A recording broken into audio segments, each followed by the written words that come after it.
have a series of phones called as the 5S, 6, 7 Plus, 8 and so on. Does that sound familiar? Well, hey everyone, this is KRISH for Criteriyeah, and today we're going to unbox a new contender for smartphones in India, the mPhone 8. Let's get started. So another brand, this time from the south of India, is putting its hand up into the competitive market of smartphones in India. And they call themselves the mPhone. The name does sound familiar, but remember, the fruit is still different. So this is how the retail packaging looks like. Without wasting much of our time, let's quickly get into the box and understand what mPhone 8 has to offer.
So as you can see, these are the basic content available in the box of the mPhone 8. Now let's quickly go through each one of them a little closer.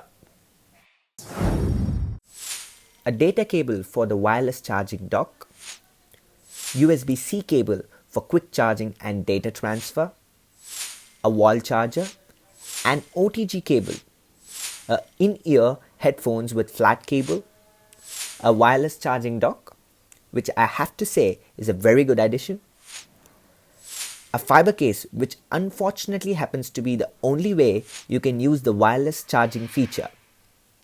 Only when you put this on, the wireless charging comes into contention. And finally, you get a user manual, a warranty leaflet, and an additional screen protector.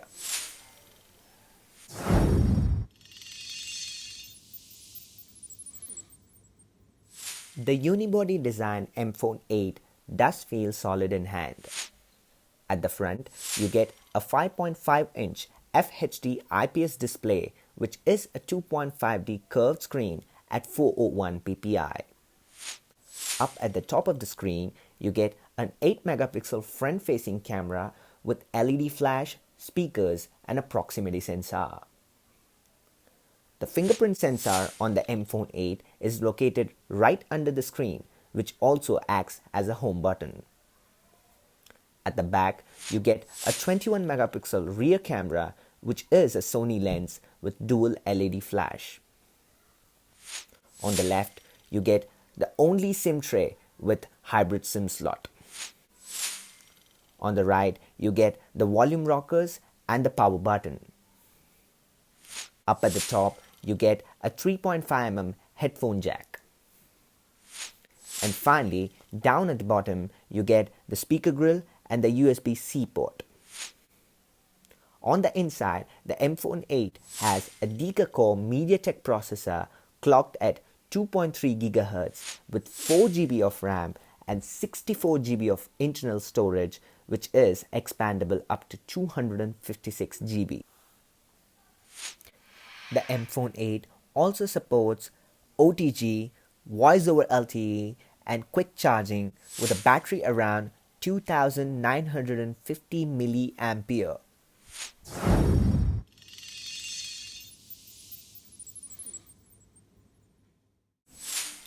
After the initial setup, you can pretty much say that the mPhone 8 has a fluid and equally responsive interface. Thanks to the RAM and an almost stock Android Marshmallow experience, the multitasking on the mPhone 8 seems fairly seamless for our day-to-day usage. Having said all this, the mPhone 8 is a big no-no for heavy gaming. In fact, many prime games doesn't seem to work whatsoever.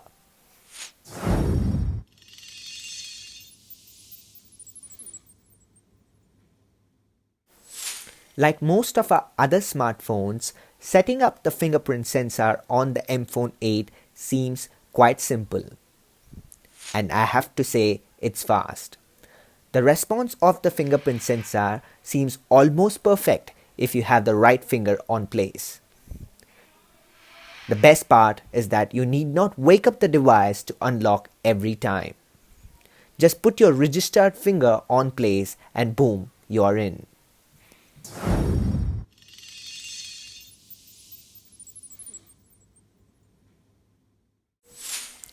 Mango phones or the M phones have actually made a genuine effort to make the mPhone 8 a typical camera phone. Looking at the overall camera interface, the control and the optimization for the pictures that you take from both front and rear camera is at its minimalistic best. As the experience seems to be pretty much on par to the specifications given, the daylight performance seems to be better when you compare the low light performance. Given the hyped specification and also the hardware support, the overall camera experience is something which could have been much better.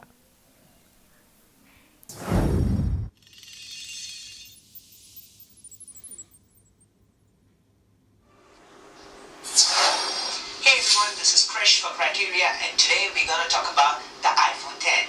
Let's get started. So the much anticipated iPhone has finally arrived, and so be it. I know I'm a bit late with this part of my review, but I just thought, let me do my bit.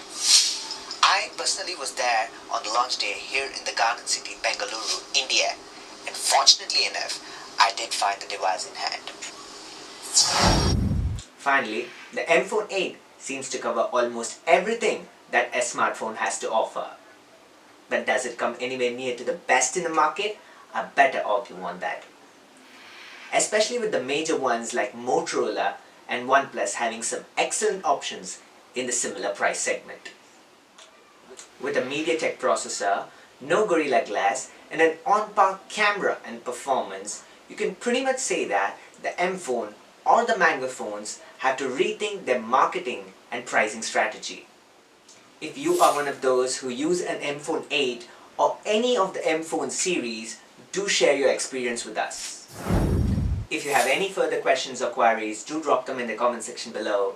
If you like my content, do subscribe to my channel and also click on the bell icon to get notifications on my latest postings.